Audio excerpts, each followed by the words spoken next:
안녕하세요, 청취자 여러분. 이렇게 인사를 드리려고 하니 왠지 마음이 두근두근하네요. 저는 서울의 조용한 동네에 살고 있는 40대 주부입니다. 저에게는 이상한 것에 자부심이 있는 형님이 한 분 계신답니다. 오늘 들려드릴 이야기는 바로 제 형님에 대한 이야기인데요.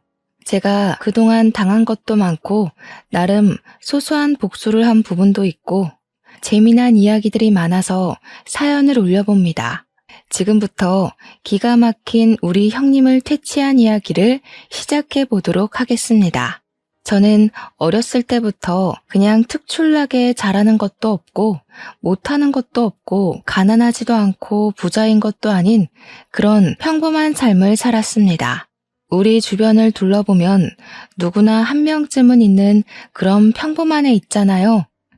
그게 바로 저였습니다. 단지 외동딸이었기 때문에 하고 싶은 건 한 번쯤 다 해볼 수 있고 갖고 싶은 것이 비싼 것만 아니라면 손에 쥘 수 있는 그런 아이였죠. 문방구에서 파는 열쇠고리라던가 연예인 책받침이라던가 그런 소소한 물건들을 사는데 주저가 없었다는 거였어요. 제가 뭐 어릴 때부터 명품을 휘감고 다니거나 한 건 아니었고 나름 학생들이 많이 쓰고 입는 브랜드들은 부모님께서 잘 사주셨었죠. 그냥 남들처럼 중고등학교 다니면서 친구들이랑 떡볶이 사 먹고 야자 땡땡이 치고 노래방 가고 대학에 다니면서 노트북 사고 친구들이랑 옷 구경하고 학교 앞 호프집에서 맥주도 한잔하는 그런 평범한 삶이요. 그런 저에게 중학교 시절부터 친하게 지내온 절친이 하나 있었습니다. 그 친구는 위로 오빠가 둘이나 있었는데요. 막내딸임에도 불구하고 항상 외동딸인 저를 부러워했습니다. 저는 혼자라서 외롭고 쓸쓸했던 적도 있어서 형제나 자매가 있었으면 좋겠다 싶은 생각을 꽤 오래 했었거든요. 그래서 오빠가 위로 둘이나 있는 친구가 저를 부러워한다는 사실이 크게 와닿지도 않고 왜 저런 생각을 하나 싶었죠.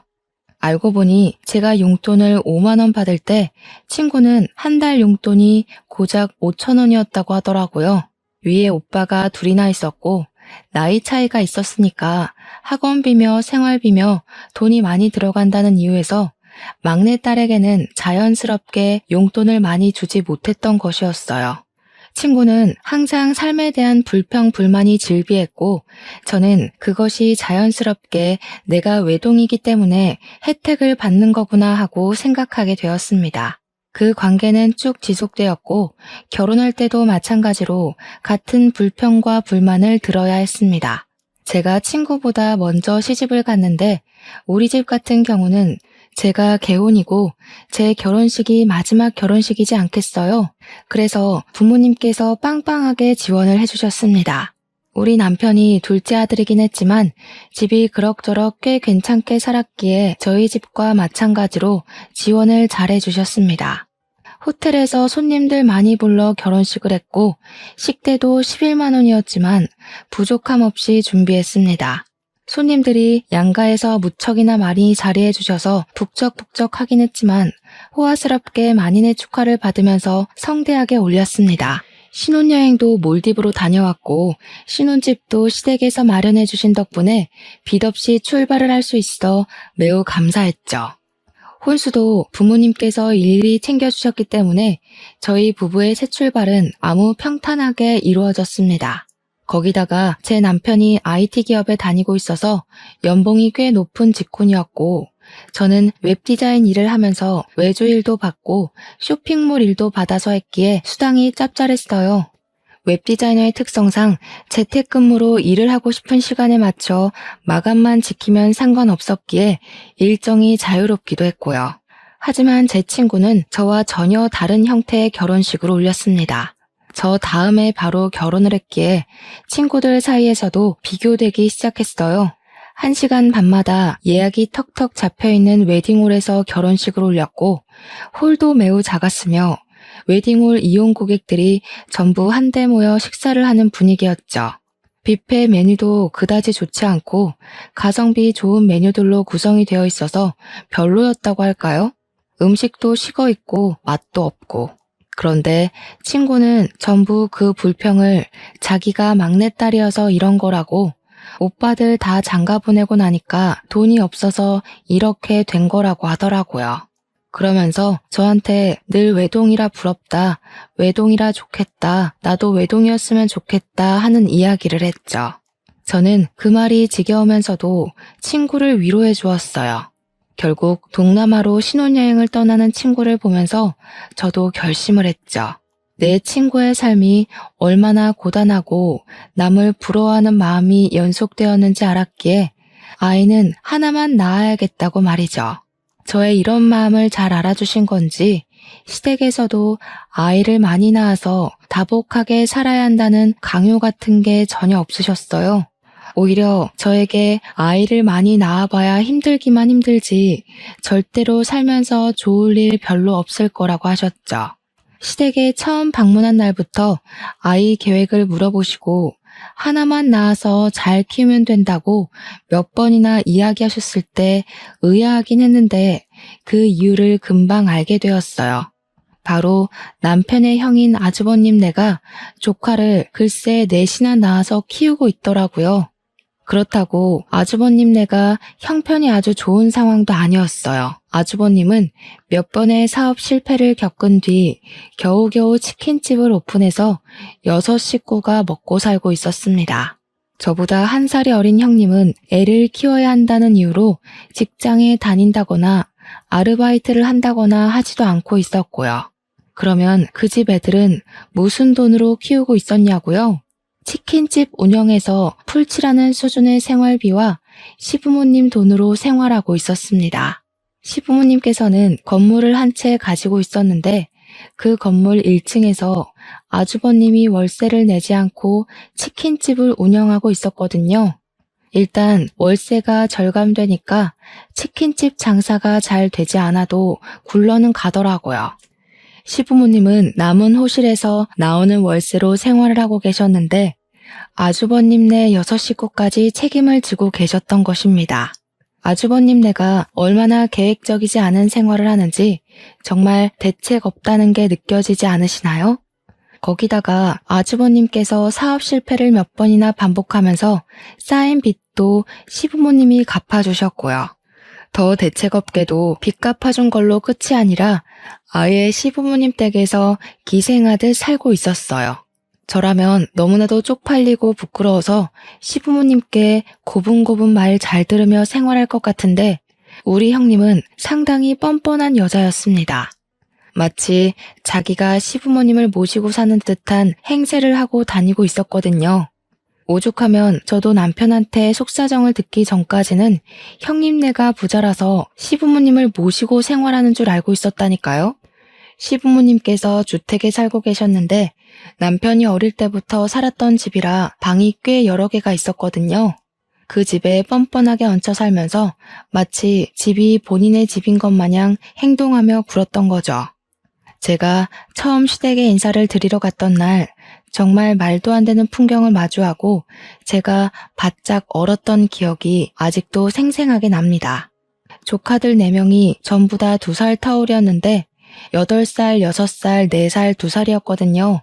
애 넷이 빤히 저를 쳐다보는데 얼마나 놀랬는지 몰라요.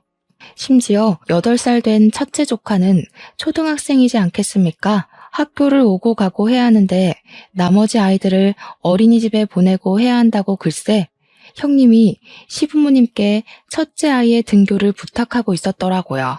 시부모님은 아침마다 오후마다 첫째 조카를 데리러 학교에 다니셔야 했어요. 처음에는 시부모님께서 형님네와 함께 살고 있는 게 형님이 모시고 있는 줄 알고 시부모님께서 도와주시는 거라 생각했었거든요. 알고 보니 개뿔. 시부모님의 시간은 전혀 배려하지 않고 형님이 일반적으로 떠맡긴 거였더라고요. 그러면서 다복한 집에 시집 오는 게 축복인 거라고 저한테 으스대는데 이걸 다복이라고 할 수 있나 싶었습니다. 솔직히 여기서 제 속마음을 털어놓자면 무슨 애 낳는 기계도 아니고 뭔 애를 저리 줄줄이 낳았나 싶더라고요. 거기다가 애들이 하나같이 부산스럽고 말도 안 듣고 진짜 요즘 애들은 다 저런 건가 싶을 정도로 난리가 아니더라고요. 시부모님도 오죽하면 눈살을 찌푸리고 형님만 보고 있는데 형님은 우리 애들 잘한다 하는 얼굴로 바라만 보고 있었습니다. 저한테 웃으면서 우리 애들이 좀 활기차지? 숙모 온다고 신이 났나 보다. 우리 애들이랑 잘 놀아줘 하는 거예요. 저는 시댁에 인사를 드리러 온 건데 애들이랑 뭘 놀아주라고 하는 건지 의문이 들더라고요. 그래서 형님한테 그랬죠. 저는 인사드리러 온 거지 아이를 보러 온 게 아닌데요? 하고요. 그랬더니 형님이 당황해하면서 아니 앞으로 잘 놀아주고 하란 이야기지 하고 자리를 피하더라고요. 그때 다시 한번 결심했죠. 애는 하나만 낳아서 잘 키우자고. 시부모님도 저한테 많이 낳을 생각하지 말라고 많이 낳아봐야 피곤하다고 하셨고요. 결혼 후 입주한 신혼집은 시부모님께서 상가 건물 가진 거에 대출을 받아서 얻어주신 집이었습니다.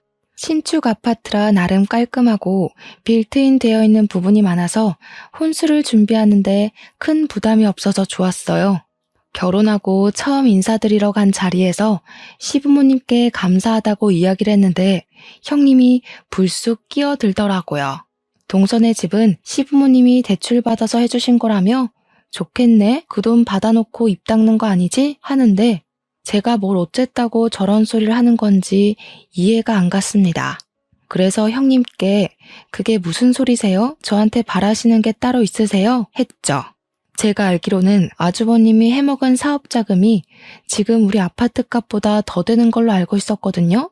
남편이 아주버님네 이야기를 하면서 시댁에서 이 정도 지원받는 거 괜찮다고 부담 갖지 말라고 했었단 말이죠. 형님이 그냥 웃으면서 아니 집 받았으니까 그냥 하는 소리지 하길래 저도 웃으면서 이야기했어요. 저도 그냥 하는 소린데요. 형님네도 이미 다 받으신 거 아니에요? 아주버님이 사업하신다고 돈 가져다 쓴 게 어마어마하다고 하던데. 그러니까 형님이 저를 확 째려보시더라고요. 저보다 1살 어린 게 저러니까 아주 같잖아요. 물론 제가 대놓고 형님한테 고가운 얼굴을 하고 있었던 건 아니었어요. 그래도 손윗 사람이니까 제가 꼬박꼬박 존댓말도 써주고 나름 존중해줬단 말이죠. 그런데 형님은 저보단 어리지만 손윗 사람이라는 이유 하나로 저한테 반말을 해대더라고요. 아무튼 그날 어머님께서 이미 요리까지 다 준비해 주셨길래 제가 어머님께 죄송한 마음이 들어서 왜 혼자 준비를 다 하셨냐고 했어요. 저한테 아유 그래도 며느리 되고 처음 오는 날인데 내가 다 해줘야지 하더라고요. 그래서 너무 감사하다고 잘 먹겠다고 훈훈하게 이야기를 하고 있는데 또 형님이 불쑥 끼어들더라고요. 오늘까지만 대접받는 거니까 다음부터는 미리미리 와서 준비도 좀 하고 일손도 돕고 하는 거야 알겠어? 이러더라고요. 저랑 어머님이랑 둘 다 어이가 없어서 아무 소리 안 하고 가만히 있으니까 거실에 가더라고요. 제가 어머님께 형님은 뭐 좀 도와주셨어요? 하니까 피식 웃으시면서 고개를 절레절레 젓더라고요. 애 넷 키운다고 손 하나 까딱 안 해.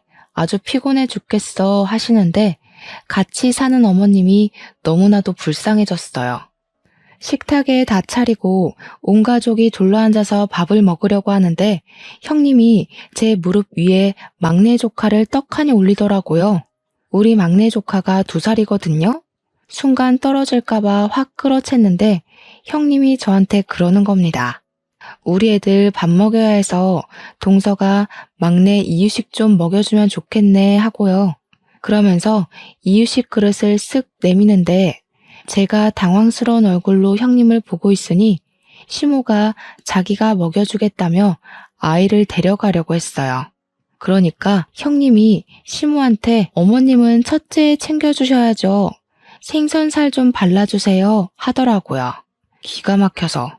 우리 남편 보고는 셋째 조카가 워낙 우리 남편을 좋아한다면서 숟가락에 반찬만 좀 올려주라고 하는데 도대체 누구를 위한 밥상인지 모르겠더라고요. 그 와중에 아주버님은 평온하게 지 밥 처먹고 있는 거 있죠? 시모가 내 눈치를 보는데 여기서 뒤집어 엎을까 말까 고민이 되더라고요. 일단 애들 밥부터 먹이고 생각해봐야겠다 싶어서 2살짜리 막내 조카 이유식을 먹이고 있는데 애가 깔끔하게 먹으면 얼마나 깔끔하게 먹겠습니까? 질질 흘리고 난리가 나고 아기 의자도 없어서 애를 안고 밥을 먹어야 했어요. 불편하기도 하고 제 옷에 이유식 다 흘려서 더러워지고 그냥 빨리 애 밥부터 먹어야겠다는 생각에 흘리든지 말든지 신경 안 쓰고 떠먹이고 있는데 형님이 피식 웃으면서 그러는 거예요. 그렇게 요령이 없어서 어떻게 하냐고요. 아니, 내가 애를 키워본 것도 아니고 당연히 요령 같은 걸 모르지 않겠어요? 우리 애들 옷 다 빨아야겠다고 동서가 세탁기 돌리고 가라는데 여기서 참으면 호구되겠더라고요. 형님, 이 옷 얼마짜린 줄 아세요? 애들 옷이야 세탁기가 해주면 되지만 제 옷은 세탁소 가서 맡겨야 하거든요. 이따가 세탁비 챙겨주시는 거 까먹지 마시라고 이야기하는 거예요. 보다 못한 시모가 제 밥그릇에 밥이 그대로 있는 걸 보고는 막내 조카를 본인이 먹일 테니까 밥 편안하게 먹으라고 했어요. 그래서 아니라고 어머님 먼저 편하게 식사하세요 하고 오기로 막내 조카 밥을 먹이고 있는데 아주버님이 식사를 다 하셨더라고요. 그래서 이제 애를 좀 보겠거니 하고 있는데 밥 그릇 치우더니 쓱 거실 소파에 가서 앉아서 TV를 보고 있는 겁니다. 자기 애들 밥 먹일 생각은 전혀 안 하고 저러는 꼴이 너무 열이 받는 거예요. 그래서 제가 한 손으로 2살짜리 조카를 안고 한 손에는 이유식을 들고 소파에 가서 아주버님한테 툭툭 던졌어요. 뭐 하는 짓이냐는 식으로 저를 보고 있는 아주버님께 아무래도 애 밥은 아빠가 먹이는 게 낫지 않겠냐고 했죠. 그리고 식탁으로 돌아와서 셋째 조카 밥 숟가락에 반찬 얹어주는 남편한테도 이야기를 했습니다. 당신도 밥 먹어. 애들이 알아서 반찬 정도는 떠먹을 수 있지 않겠어? 라고요. 그러니까 형님이 펄쩍 뛰면서 4살짜리 애가 밥을 어떻게 혼자 먹냐고 하는 거예요. 그래서 그랬죠. 형님이 그럼 애들 밥 먹이시라고, 저랑 이 밥그릇 좀 보시라고. 형님이랑 아주버님이 식사 다 하실 동안 우리는 밥 한 술 제대로 못 든 거 안 보이냐고. 누가 자기 애를 남한테 맡기고 밥을 먹냐고 화를 냈어요. 그러니까 시부가 옆에 있다가 그래, 애들 말 틀린 거 없다. 애는 엄마 아빠가 돌보는 거지. 딱 한마디 하시더라고요. 여태까지 가만히 있다가 한마디 한 건 얄밉지만 그래도 제 편을 들어주셔서 다행이었습니다. 그제야 양쪽에 애를 끼고 저를 째려보면서 밥을 먹는데 하나도 타격 없었습니다. 밥 다 먹고 남편이 기분이 상했는지 집으로 가자고 해서 간다는 인사만 짧게 드리고 집으로 돌아왔습니다. 진짜 얼마나 피곤했는지 집에 오자마자 침대에 들어눕고 싶더라고요. 그날 처음으로 남편한테도 나는 애 낳으면 아들이든 딸이든 하나만 낳고 더는 낳지 않겠다고 선언을 했죠. 남편도 그런 집구석이 싫고 피곤한지 그러자고 했고요. 거기다가 저희 둘 다 맞벌이로 일을 하고 있었으니까 당장 아이 생각이 급한 것도 아니었단 말이죠. 아이를 키우려면 돈이 많이 들어가니까 어느 정도 저축이라는 걸 해놓고 계획을 가져야겠다고 생각했어요. 그래서 신혼을 한 1, 2년 정도 즐기고 아이를 갖자고 약속을 했죠. 그러던 어느 날 시부모님께서 지방의 친척 결혼식에 참석을 해야 한다고 내려가셨어요. 아니나 다를까 형님에게서 연락이 바로 오더라고요. 시부모님도 안 계신 마당에 집에서 밥이나 같이 먹으면서 수다를 떨자고 연락이 왔길래 알겠다고 했죠. 형님이랑 둘이서 만나본 적도 없고 하니까 어색하게 하겠지만 가족이니까 좀 친해져 볼까 하는 마음이 있었습니다. 형님도 반가운 목소리로 저한테 집에 놀러 오라고 초대를 했는데 무시하는 건 좀 아닌 것 같아서 남편이랑 같이 갔어요. 근데 집에 도착하자마자 진짜 의악 소리가 절로 날 정도로 집이 개차반이더라고요. 애들 셋은 거실에서 뛰어노느라 정신이 사나울 지경이었고 막내는 기어다니면서 온갖 물건을 다 헤집어 놓고 있었습니다. 물티슈를 다 뽑아놓지를 않나, 부엌에 들어가서 설탕을 꺼내서 흔들고 있지를 않나. 우리 형님이 그제야 조금 불쌍한 마음이 들어서 이걸 다 어찌 치우나 싶어서 보고 있는데 형님이 저를 부르시는 거예요. 아니 동서, 그렇게 멍하니 있으면 어떡해. 우리 애가 조미료라도 먹었으면 어떡할 뻔했어? 당장 와서 치워줘야지. 이러는 거예요. 근데 솔직히 조미료통 던지는 소리가 나기 전까지 막내가 부엌에 있는 것도 저는 몰랐거든요. 워낙 나머지 조카 셋이 시끄럽게 거실에서 뛰어다니고 있어서 막내가 뭘 하는지 알 수가 없었어요. 그래서 몰랐죠. 애들이 시끄럽게 굴어서 막내가 부엌에 있는 것도 몰랐어요. 하고 대꾸를 했죠. 그랬더니 저한테 자랑이야 그게? 이러는 겁니다. 순간 이건 무슨 개뼈다귀 같은 이야기인가 싶어서 인상을 팍 쓰고 네? 하고 물어봤어요. 그러니까 저한테 자랑이냐고. 나중에 애는 어떻게 키우려고 하냐고 그러다가 애가 큰 사고 나는 거라는데 제가 어이가 없어서 웃었어요. 형님도 몰랐잖아요. 그래서 애들 큰 사고 났어요. 아주버님은 거실 소파에 앉아서 TV 보고 계신데 왜 저한테 그러세요? 했죠. 그러니까 형님이 참나 이런 소리만 내시더라고요. 형님, 얘 부모는 제가 아니라 형님이랑 아주버님이잖아요. 왜 형님 아이를 저한테 보라고 하세요? 했어요. 애 아빠도 가만히 있는 마당에 저한테 이러는 거 너무 선 넘는 일 아닌가 싶어서 그냥 대놓고 이야기를 했더니 형님이 저를 또 째려보더라고요. 시부모님도 안 계시겠다. 내가 여기서 막 나가도 상관없겠구나 싶었어요. 누가 보면 제가 아기 아빠인 줄 알겠어요. 호호호 하고 웃으니까 그제 아주버님이 저를 힐끗 보더라고요. 저는 그런 아주버님을 보면서 웃으면서 한마디 더 보탰죠. 형님, 애들 사고 안 치게 잘 보셔야겠어요. 누구 닮아서 애들이 이렇게 정신 사나워요? 하고요. 형님은 부들부들 떨더라고요. 솔직히 두 번째 보는 거지만 집에서 손 하나 까딱 안 하는 주제에 뭘 그리 시킬 게 많은 건지 자기가 손윗사람이라고 유세 떠는 거밖에 더 되겠어요? 일단 저녁 먹자고 부른 거니까 뭐 드실 거냐고 하니까 밖에 나가서 먹자고 하시더라고요. 설거지하기 귀찮다는 이유였는데 솔직히 저한테 설거지 시킬 것 같다는 생각이 들어서 저도 나가서 먹는 게 나을 것 같긴 했어요. 그런데 애가 넷이잖아요. 이 애들을 다 데리고 나가서 밥을 먹을 수 있을까 싶어서 그냥 시켜 먹자고 했습니다. 분리수거만 하면 되니까 오히려 그게 나을 것 같았거든요.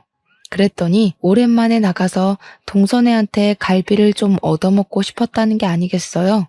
형님이 우리 애들이 고기 타령을 하도 해서 우리 부부를 부른 거라며 소갈비를 좀 사줬으면 좋겠다는 겁니다. 솔직히 갈비 못 사줄 형편은 아니니까 사줘도 되죠.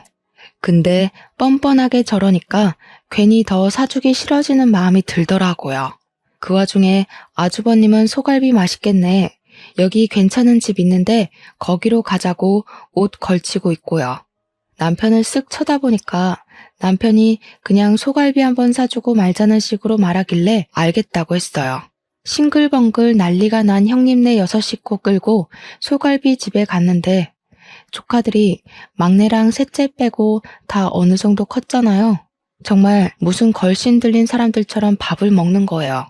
형님이고 아주버님이고 갈비 처음 먹는 사람처럼 정말 뒤에서 누가 쫓아오는 사람처럼 밥을 먹는데 오죽하면 제가 더 시키면 되니까 제발 천천히 드시라고 할 정도였다니까요. 전 애들이 그렇게 갈비를 잘 뜯는지 꿈에도 몰랐어요. 오죽하면 갈비를 구워주시는 직원이 둘이나 붙어서 양쪽 철판에서 갈비를 굽고 있는데도 먹는 속도를 못 따라가겠더라고요. 저랑 남편은 젓가락 내려놓고 그 거지들이 먹는 꼴을 구경하고 있었어요. 밥을 안 먹어도 배부르다는 말이 뭔지 알겠더라고요. 그냥 처먹는 꼴이 웃겨서 먹고 싶다는 생각이 안 들던데요. 8명 중에 4명이 소아임에도 불구하고 갈비를 거의 13인분을 먹었더라고요. 저랑 남편은 먹는 둥 마는 둥 했는데도 이 정도가 나오다니. 소갈비가 생각보다 비싸잖아요. 뻥 아니고 냉면에 공깃밥에 된장찌개에 아주버님이 술까지 드시니까 저녁 식사값으로 90만 원 가까이 나오더라고요.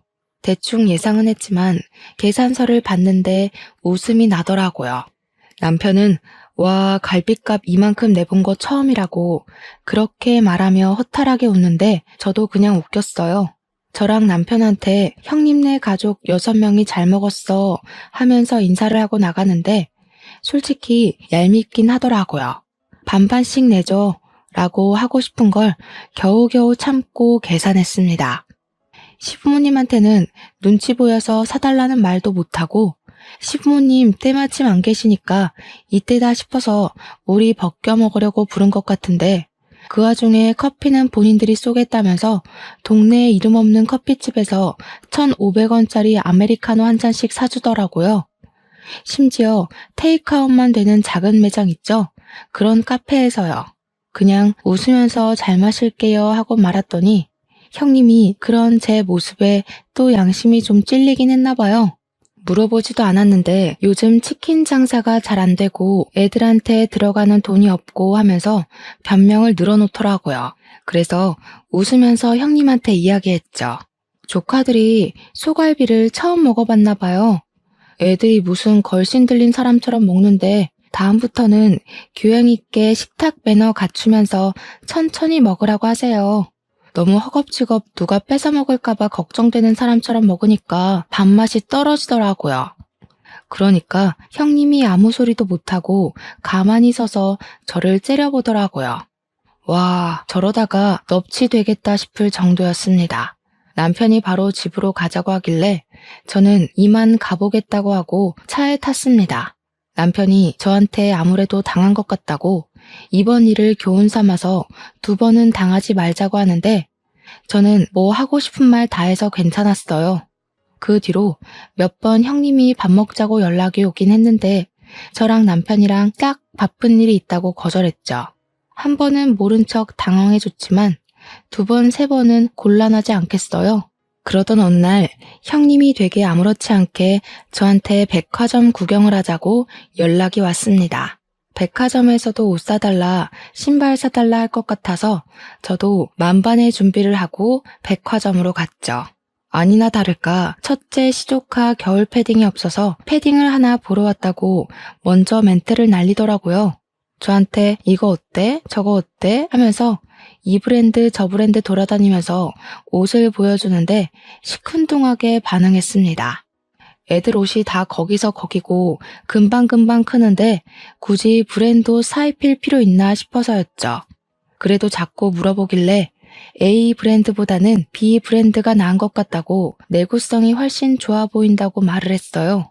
제가 쇼핑몰 웹디자인 일을 하면서 원단 같은 것도 여러 개 보고 곁눈질로 배운 게 있으니까 옷은 또 조금 알거든요. 형님이 일하는 동서가 잘 알겠지 하면서 B 브랜드 옷을 사야겠다는 거예요. 그러더니 따라 나온 첫째 조카한테 갑자기 숙모한테 잘 입을게요 하고 인사해 하는 겁니다. 제가 어이가 없는 표정으로 쳐다보니까 이제 곧 크리스마스니까 선물 미리 준다고 생각하라는 겁니다. 그래서 제가 일부러 깔깔 웃으면서 이제 11월인데 무슨 크리스마스 선물을 미리 줘요 했어요. 그러니까 조카한테 이런 거 하나 못 해주냐고. 동선에는 맞벌이잖아. 애도 없고. 우리 애 패딩도 없이 추운데 벌벌 떨고 다니라는 거야? 하는데 저한테 무슨 패딩 맡겨놓으셨냐고 물어보니까 가격 얼마 안 한다고 10만 원대니까 하나만 사주래요. 가게 앞에서 징징거리며 큰 소리로 저한테 이야기를 하는데 이건 새로운 구걸 방법인가 싶었죠. 우리 둘째랑 셋째도 맨날 옷을 물려입기만 하니까 날 같다고 싫어하더라.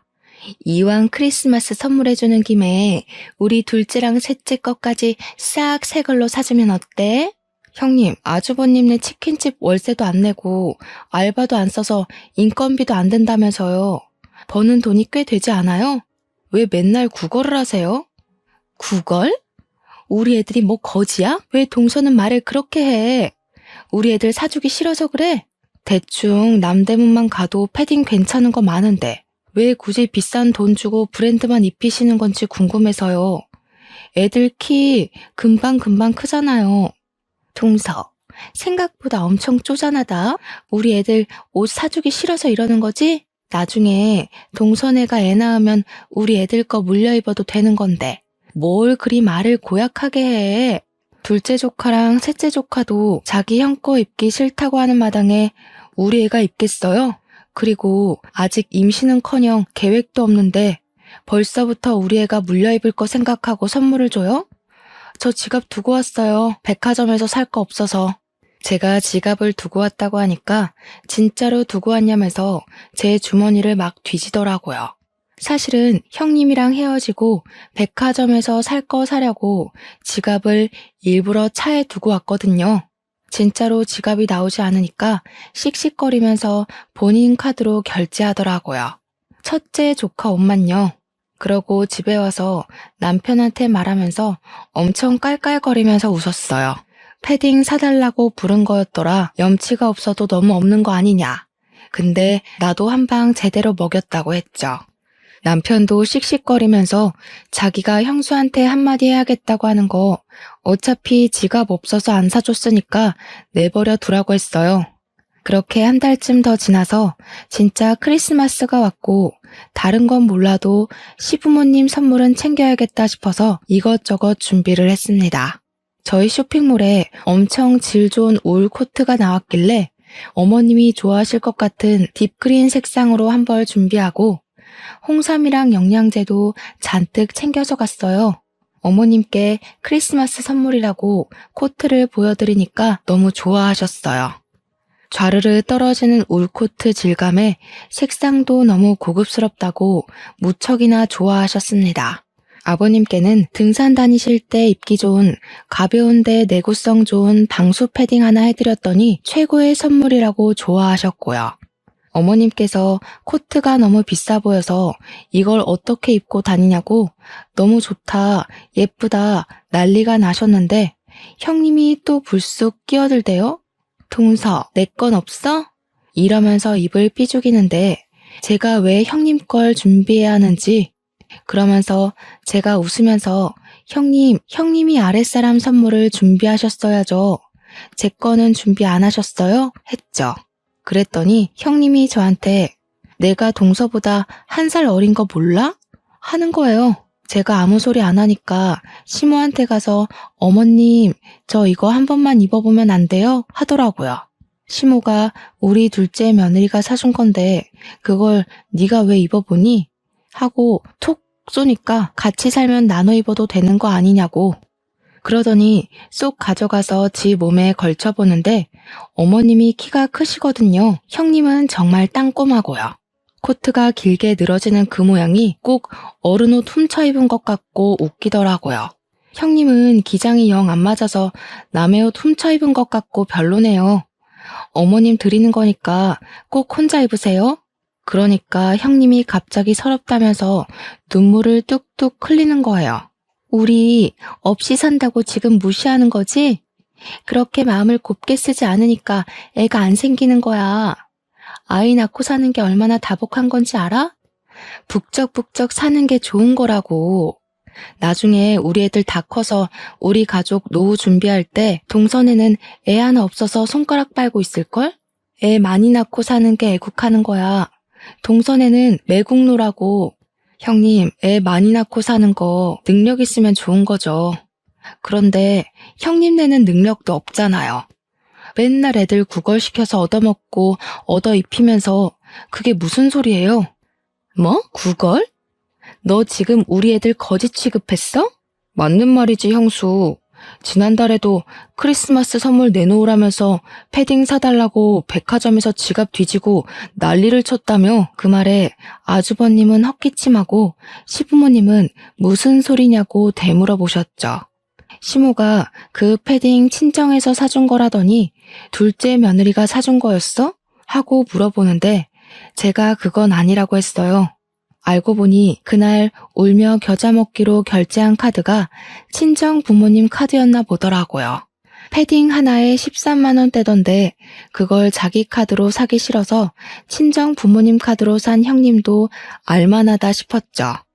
시부가 가만히 이야기를 듣고 있더니 도저히 안 되겠다고 한 소리 하시더라고요.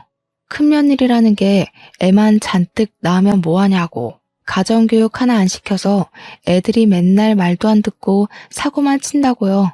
그렇다고 큰며느리가 집안일을 하나 경조사를 챙기나. 크리스마스라고 둘째네가 선물 사오는 동안 첫째네는 뭐 했냐고요. 선물은 바라지도 않은데 부모 등골이나 빼먹고 있다고. 부모한테 들러붙어서 기생충처럼 사는 너네 꼴도 보기 싫다. 이 집에서 너네가 아는 게 뭐가 있어? 그냥 썩 나가, 꼴 보기 싫으니까. 그러니까 형님이 표독스럽게 저를 째려보면서 집안에 제대로 된 인간이 들어왔어야 하는데 꼬리 9개 달린 구미호가 들어왔다지 뭐예요? 제가 자기 자리를 위협하고 있다면서 그때부터 할 말 못할 말 구별도 안 하고 막 내뱉기 시작하더라고요. 너네 부부는 평생에 못 낳고 살 거야. 내가 교회 가서 기도하고 성당 가서 기도하고 절 가서 기도할 거야. 그 말에 시부가 열이 받아서 무슨 미친 소리를 하고 있냐고 소리를 꽤 질렀어요. 첫째네 도와준 돈이 얼만데 그딴 저주를 하고 있냐면서 소리를 치니까 아주버님이 그러는 거예요. 쟤네는 집까지 해줘놓고 왜 자기들만 못 잡아먹어서 안달이냐고 서러워서 살겠냐고요. 그 말에 시부모도 남편도 허하면서 어이없어 하더라고요. 솔직히 어이없을 만하죠. 집 타령하는데 자기들은 생활비 한 푼 안 보태고 오히려 애들 교육비 받아가면서 시댁에 얹혀 살고 있잖아요.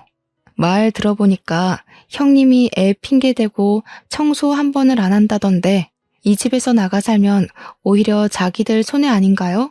막말로 나가서 살겠다고 하면 시부가 당장이라도 집 하나 구해줄 기세였거든요. 첫째 너 그딴 식으로 말하는 거 아니다. 내가 너네는 집 안 해줬어? 전세금 홀라당 사업한다고 말아먹고 이 집에 기어들어온 게 누군데 그딴 소리를 짓거려? 아니 아버님, 그러면 애가 셋인데다가 그때 임신까지 했었는데 그런 저희가 길바닥에 주저앉을 순 없잖아요.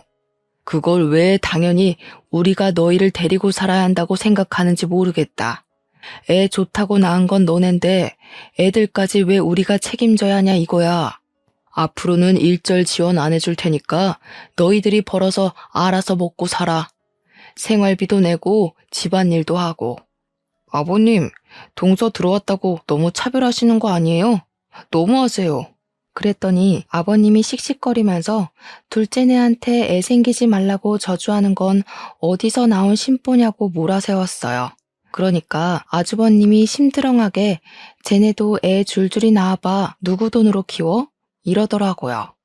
남편이 성질이 났는지 아주버님한테 형처럼 부모님한테 기생하면서 살진 않을 거라고 하니까 아주버님도 말 다 했냐고 소리를 쳤어요.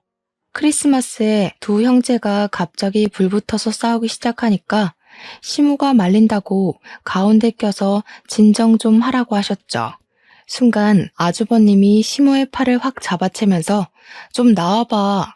저 새끼가 형 무서운 줄 모르고 막 말한다고 어머님을 잡아당겼는데 제가 선물로 사드린 코트를 걸치고 있었단 말이에요. 소매를 확 채다가 팔 부분이 찢어진 거예요. 우두둑 소리가 나면서 팔이 덜렁덜렁 거리는데 시모가 놀래서 내 코트 이러면서 옷을 확인하셨어요. 아주버님이 시모한테 그깟 코트 얼마나 한다고 그걸로 사람 무시하고 그러냐고 우리 안사람이랑 나눠 입을 수도 있는 거 아니냐고 자기 할 말 하대요. 나중에 자기네 아이들 다 크면 할머니 할아버지한테 효도할 거라면서 그것도 모르고 우리 애들 무시한다고 시모가 찢어진 코트 보면서 부들부들 떨고 있는데 눈치도 없이 그러고 있더라고요. 큰아들이고 큰며느리고 손주들이고 다 필요 없다. 썩 나가. 너희가 살면서 지금까지 나한테 이런 비싼 코트 한 벌 사줘 본 적 있니? 둘째 며느리가 챙겨준 게 처음이다, 처음이야. 시모가 소리를 지르면서 이야기하니까 온 가족이 얼어붙은 채로 가만히 시모만 쳐다보고 있었습니다. 너희가 맨날 우리한테 돈 주세요, 뭐 사주세요 이런 것만 할 줄만 알았지 우리한테 뭘 해줘 본 적 있니? 애 등원 시키는 것도 내 몫이고 애 밥 먹이는 것도 내 몫이었다. 너희가 이 집에 얹혀 살면서 한 게 뭐가 있어? 나도 네 아버지 결정에 동참하련다. 일절 지원 끊어버릴 거니까 우리 집에서 짐 싸서 나가. 당장 나가. 그러니까 갑자기 형님이 사색이 되어서는 어머니 잘못했어요 하고 난리가 난 거예요. 우리 어머니께서 상당히 공주님 같은 분이시거든요. 그런데 저렇게 큰 소리를 내면서 이야기하니까 갑자기 위기감이 들었겠죠. 형님이 그러더라고요.